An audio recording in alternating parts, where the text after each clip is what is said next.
Hey guys, welcome to the video for today. So before we get started, I'll just ask you I basically give your opinion on it. Just give me a chance, okay?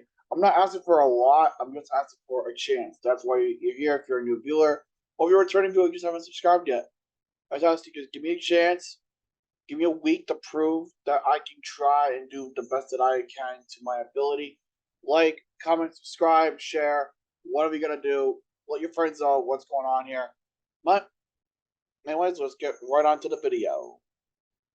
Bonjour mes amis, je suis le Léger Canadien, and welcome to another week in review. This time, week 17, the New Year week. And from what you're about to see in this video, it's been a really hard week. You guys already know what's at the top of the description, the link to the new charity drive. Please donate if you can. If you can't, just share it everywhere you can. But we're just going to get ourselves into it.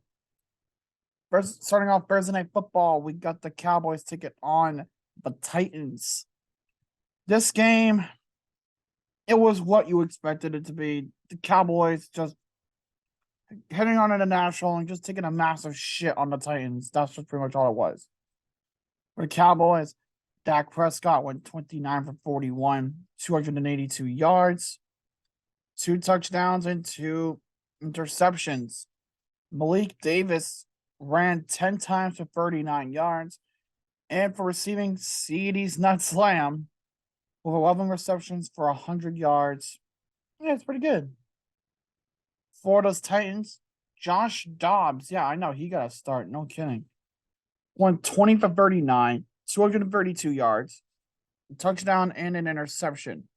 Hassan Haskins ran 12 times for 40 yards.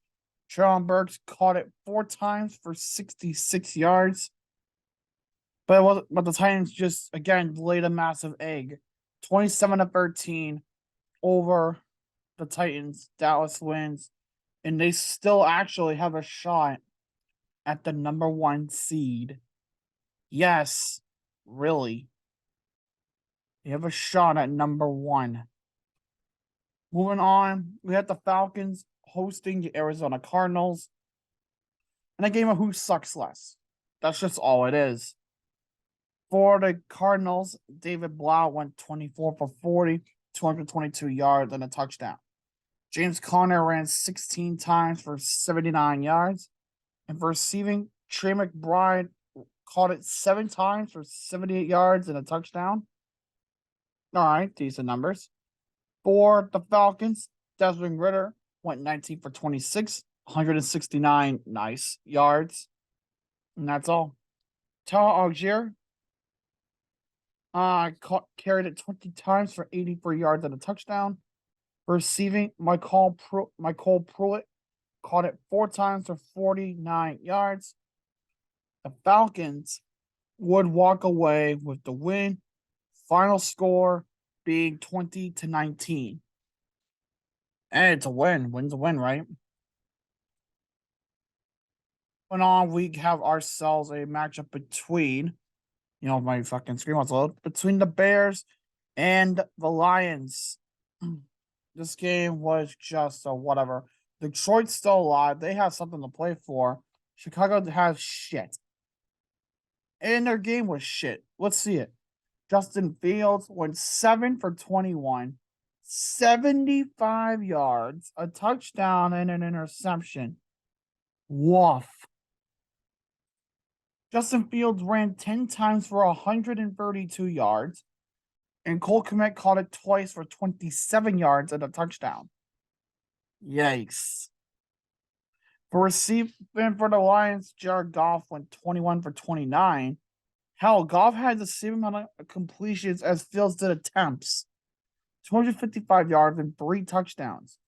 Jamal Williams carried it 22 times for 144 yards and a touchdown. For receiving, it was Amon-Ra St. Brown catching it 4 times for 62 yards. Lions smoke them 41-10. Yeah, 41-10. Moving on, we have the Jaguars taking on the Texans. Those lowly Texans. It's what you expect out of a game. Just bullshit incarnate. For the Jaguars, Trevor Lawrence went 17 for 21, 152 yards and a pick. CJ Beathard went 5 for 8, 29 yards and an interception. Travis Etienne ran 9 times for 108 yards and a touchdown. For receiving, Marvin Jones caught it 6 times for 61 yards. For those lowly Texans, Davis Mills went 22 for 40, 202 yards. Jeff Driscoll was out there for whatever reason, going 3 for 4 for 9 yards. Davis Mills also ran 4 times for 33 yards. Brandon Cooks caught it 4 times for 39 yards. The Jaguars win this game 31-3. But before we move on to the next game now, I do want to say this. Because it does relate to the Jaguars. So I'm just going to say it. So we know week 18 is between the Titans and Jaguars for the right to be called AFC South champs. This past week, yesterday, January 2nd, the Jaguars announced the death of former guard Uche Nwaneri. If you know Uche, he had his weekly shows on YouTube over on the Observant Lineman. I'll leave that link in the description. He was 38 and supposed cause was a heart attack. But we don't know anything more. We don't know if that's the actual cause. That is what was said early on. Shay, I had one conversation with you. I had one. And when I spoke to you, you were by far one of the most genuine and dedicated players to the game I have ever met. I've ever spoken to. That I had the privilege and the honor of being able to talk.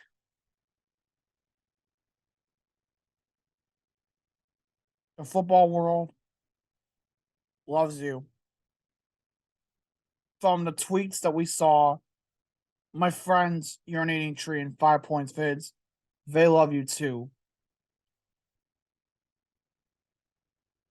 We all love you, Uche. You beautiful soul. That's why last night on the stream that you saw the Uche thumbnail, and it's deserved. Uche, rest in peace. You beautiful, beautiful bastard. May your memory live on for eternity. And may you continue to secure quarterbacks up on the golden gridiron in the sky. Rest in peace, Uche. You'll be missed.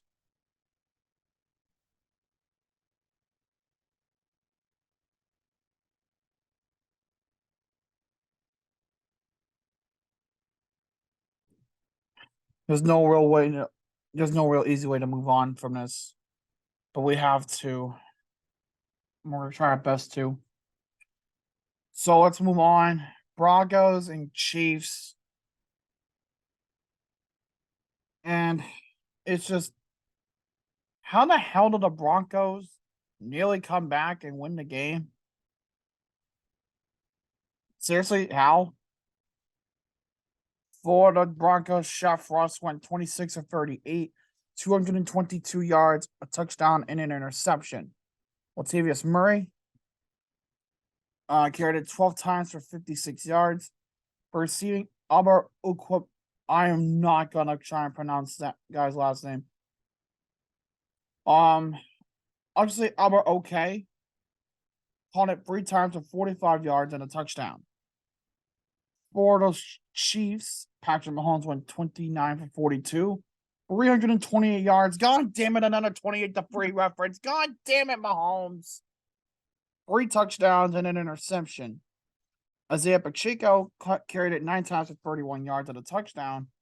For receiving, Kadarius Toney led 4 receptions for 71 yards. 27-24, Chiefs win. But again, Kadarius Toney? Moving on, we got the Dolphins taking on the Patriots. In a game, the only reason that we won was because of them not having Tua. I'm just gonna say, this game was shit. We just got lucky. Insanely lucky.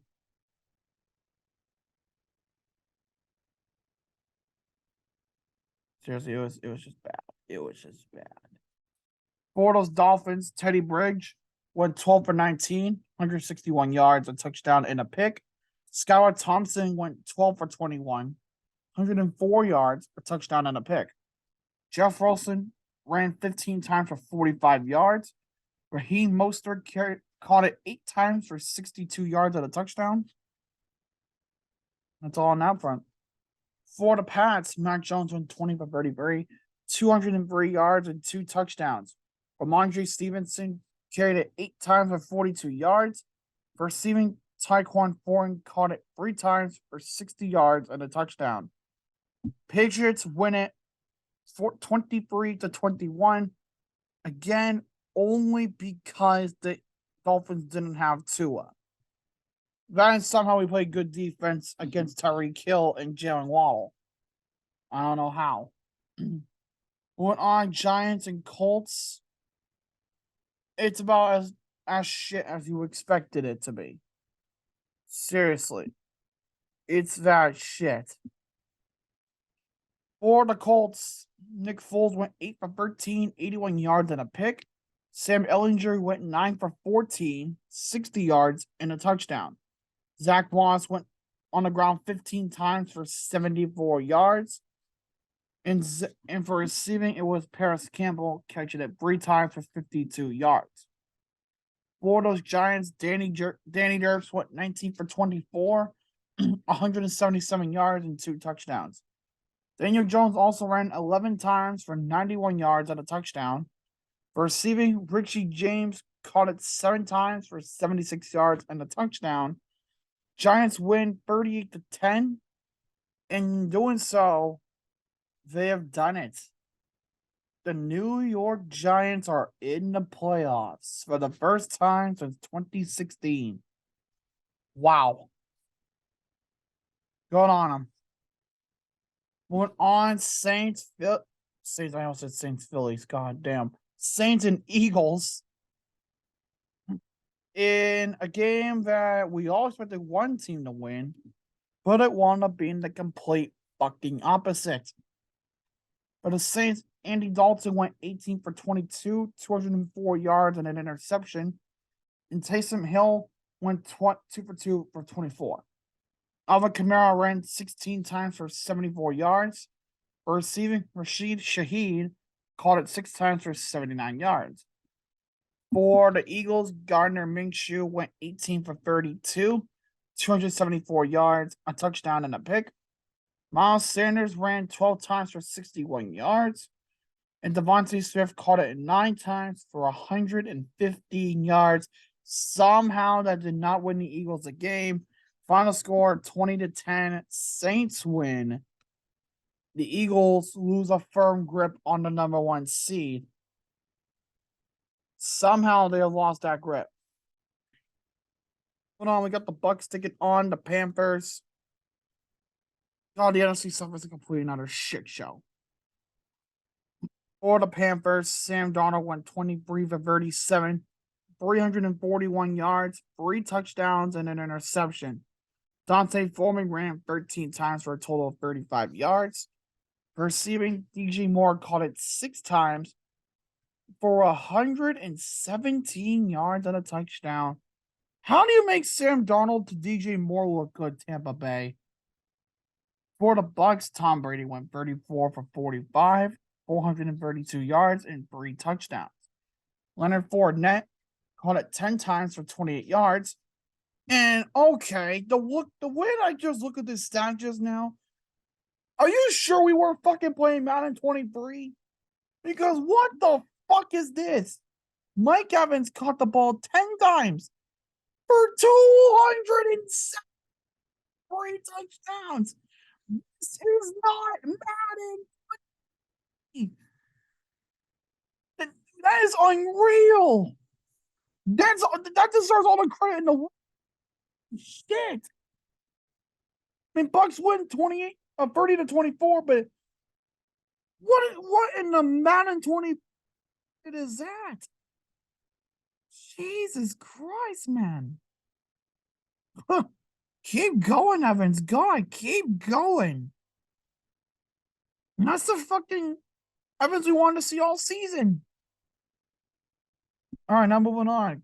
Browns, Commanders on the shit show of FedEx Field. For the Browns, Deshaun Watson went 9 for 18, 169 nice yards, and 3 touchdowns.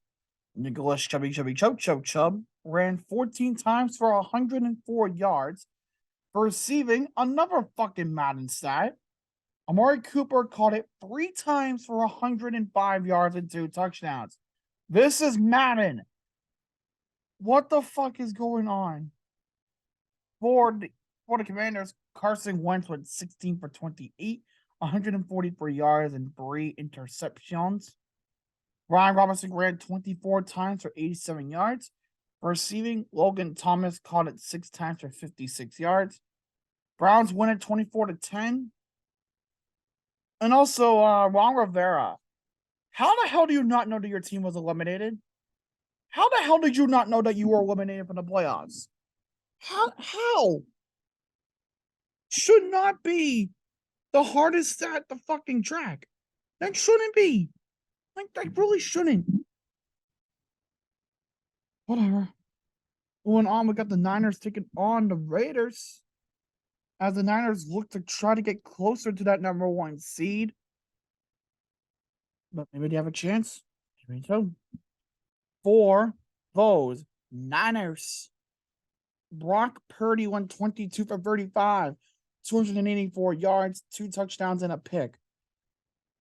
Christian McCaffrey went on the ground 19 times today for a total of 121 yards and a touchdown. Boy, he is good. Receiving, Brandon Ayuk caught it 9 times for 101 yards and a touchdown. For those Raiders, Jared Stidham, yes, they benched Derek Carr for the season, and he's going to get traded soon. Where to, we don't know. Stidham went 23 for 34, 365 yards, and 3 touchdowns and 2 picks. Josh Jacobs ran 17 times for 69 nice yards and a touchdown. More nice. For receiving, Devontae Adams caught it 7 times for 153 yards and 2 touchdowns. Damn. The game went to overtime and it resulted in a Niners victory, 37-34. The Niners' chances at the number 1 seed are still alive. How can they get it? Simple enough. They need to win. Dallas doesn't. They just need to win and the Eagles to lose. If they win, Dallas wins, and Philadelphia loses, they win the number 1 seed. Simple as that. Moving on, we have ourselves the Seahawks taking on the Jets. I hate this game, not because it's. Well, I just hate the game. That's all I can say. Jets are pretty much done after this game. Honest to God. Mike White went 23 for 46, 240 yards and 2 picks. Ty Johnson ran 8 times for 46 yards. Receiving, Tyler Conklin caught it 6 times for 80 yards. For the Seahawks, Geno Smith went 18 for 29, 183 yards and 2 touchdowns. Kenneth Walker ran it 23 times for 133 yards. God damn. And for receiving, DJ Dallas with 3 receptions for 55 yards. Seahawks easily win that game 23-6. Their shot at the playoffs is still alive. If Detroit loses And if Green Bay loses next week, with a Seattle win, Seattle's in. If Seattle loses next week, they're done. Moving on, we got an NFC North game between the Vikings and those Green Bay Packers. The Vikings really have nothing to play for other than the number one seed. The Packers have nothing to play for. Oh, yeah, they do. The 7th seed. For the Vikings, Kirk Cousins went 18 for 31, 205 yards and a touchdown with 3 picks. Nick Mullins went into the game for a bit. 4 for 4, 57 yards and a touchdown. Pretty good. For rushing, Alexander Madison ran 8 times for 38 yards. For receiving, Jalen Nailor caught it 3 times for 89 yards and a touchdown. Pretty solid. For the Packers, Aaron Rodgers went 15 for 24, 159 yards and a touchdown. Jordan Love also went into the game, going 2 for 3 with 9 yards. Aaron Jones went 14 times on the ground for 111 yards. For receiving, Alan Lazard caught it 5 times for 59 yards. Somehow, the Packers win 41-17, and they keep their playoff hopes alive. They need Detroit and Seattle to lose next week, and they need to win. On the Battle of LA, Rams and Chargers.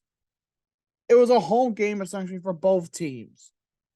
One team just had to put on the away uniform for whatever reason. For the Rams, Baker Mayfield went 11 for 19 and 132 yards. Cam Akers ran 19 times for 123 yards. Receiving, Van Jefferson caught it 3 times for 77 yards. For the Chargers, Justin Herbert went 21 for 28, 212 yards and 2 touchdowns. Chase Daniel went 3 for 3 for 27 yards.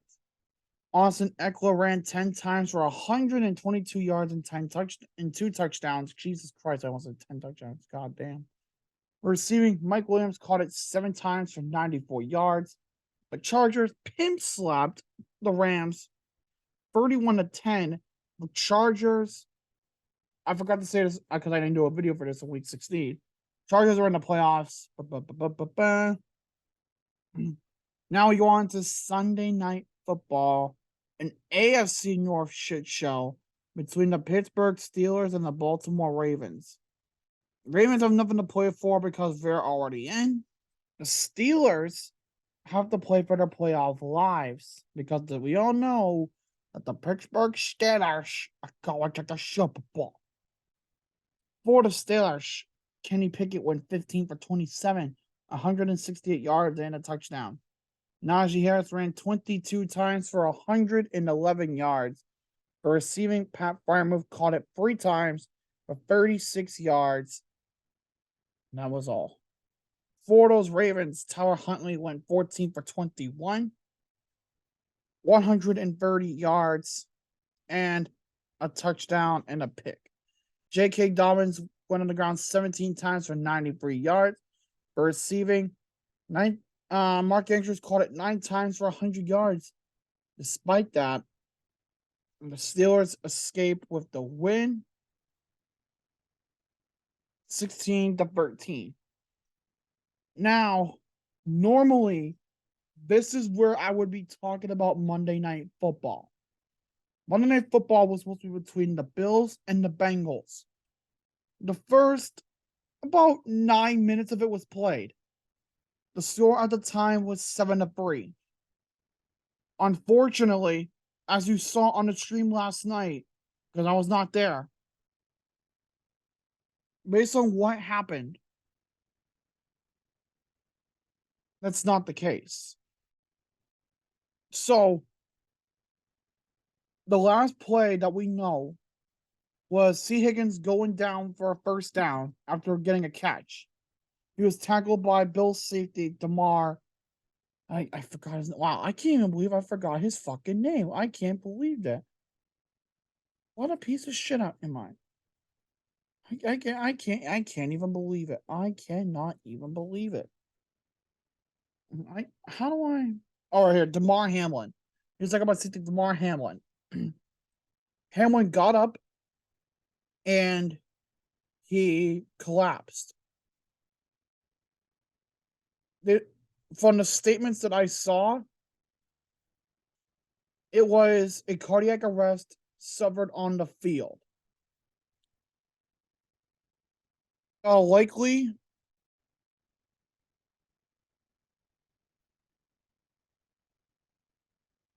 it's saying that it could likely be commotio cordis or agitation of the heart.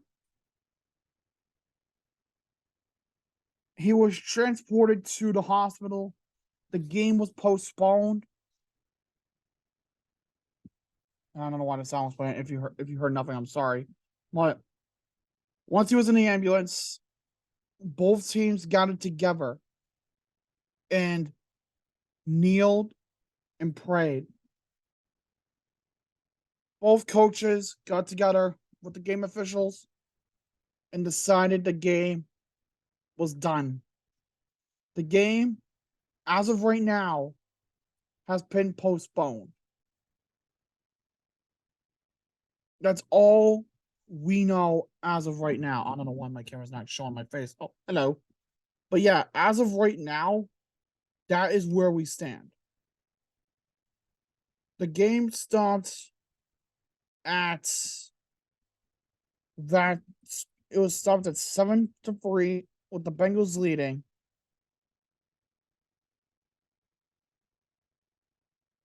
It was 5:58 to go.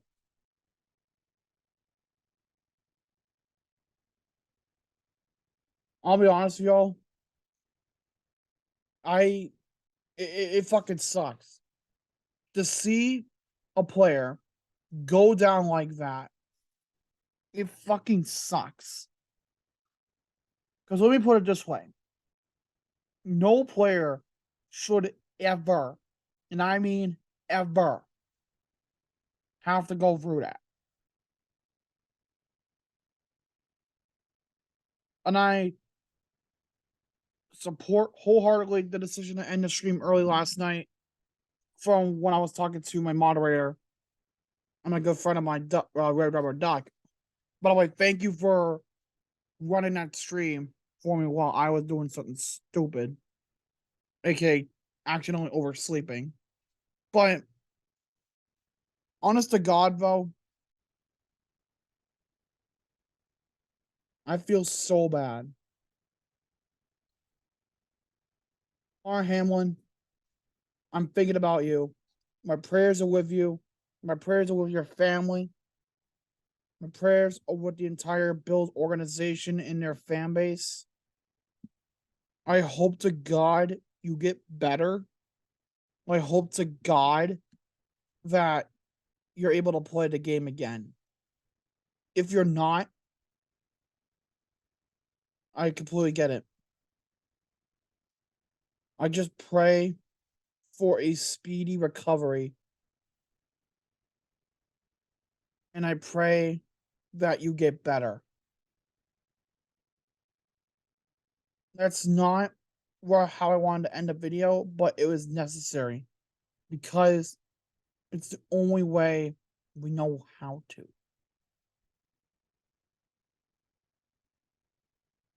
I'll see you guys tomorrow for predictions for week 18. As of right now, I can tell you right now, this is the last update that we have before I end this video. This came in the build about an hour ago saying he spent last night in the ICU and remains there today in critical condition at University of Cincinnati Medical Center. As of right now, as of the time of this recording, that's all the information I have. I cannot provide anything else because I don't know anything else. I thank you all for tuning in. I'll see you tomorrow for the predictions. Tomorrow, we're thinking of you.